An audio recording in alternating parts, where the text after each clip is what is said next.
దేవుని నామ స్తోత్రములు. మరొక దినమును అనుగ్రహించిన దేవునికి మహిమ కలుగును గాక. ఈరోజు దేవుని యొక్క వాక్యముల నుంచి ప్రవక్త అయిన ఇర్మియా గ్రంథము 15వ అధ్యాయము 20వ వచనం. The prophetical book of జెరమియా chapter 15 verse 20.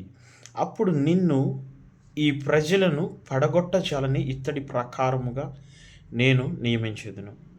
నిన్ను రక్షించుటకును నిన్ను విడిపించుటకును నేను నీకు తోడయ్యుందును గనుక వారు నీ మీద యుద్ధము చేయుదురు గాని నిన్ను జయింపక పోదురని యెహోవా సెలవిచ్చుచున్నాడు. And I will make you to this people a fortified wall of bronze. They will fight against you, but they shall not prevail over you, for I am with you to save you and to deliver you, declares the Lord. యెహోవా సెలవిస్తున్నాడు ఈ దినమున.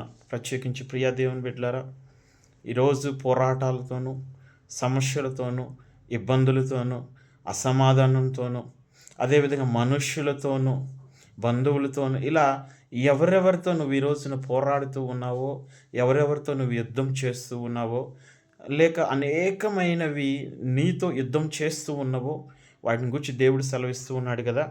నిన్ను మొట్టమొదటిగా ప్రజలు లేదా సమస్యలు నిన్ను పడగొట్టజాలని ఇత్తడి ప్రాకారముగా, in English a fortified wall of bronze, పటిష్టమైనటువంటి ఒక గోడగా నేను నియమిస్తూ ఉన్నాను అంటున్నాడు. ఆ గోడ కూడా ఎటువంటిదంటే ఇత్తడిది, చాలా బలంగా. సో ఎన్ని సమస్యలైనా రావచ్చు, ఎన్ని ఇబ్బందులైనా రావచ్చు, ఎన్ని పోరాటాలైనా రావచ్చు, ఏ మనుష్యులు నీతో పోరాడవచ్చు, కానీ వారెవ్వరు కూడా నిన్ను పడగొట్టజాలరు. ఎందుకంటే దేవుడు నిన్ను బలమైన పటిష్టమైన ఇత్తడి కలిగిన ప్రాకారంగా దేవుడు చేసి ఉన్నారు. అంతేకాకుండా తర్వాత ఆయన సెలవిస్తున్నాడు కదా, నువ్వు భయపడవద్దు, నేను నీకు తోడై ఉన్నాను, నిన్ను రక్షించడానికి నిన్ను విడిపించడానికి అన్నిటికీ కూడా నేనున్నాను దేవుడు సెలవిస్తూ ఉన్నాడు. కాబట్టి దేవుని మాట నెరవేర్చబడేది, దేవుని మాట సున్నైనా పొల్లైనా ఏదైనా కానీ తప్పిపోదు.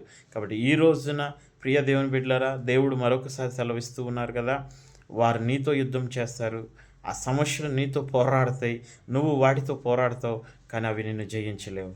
ఎందుకంటే దేవుడు నీకు తోడై ఉన్నాడు. కాబట్టి ఈ మాటల ద్వారా దేవుని మీద విశ్వాసం ఉంచుడి, నమ్మకం ఉంచుడి. దేవుడు మిమ్మల్ని దీవించి ఆశీర్వదించునుగాక. ఆమేన్.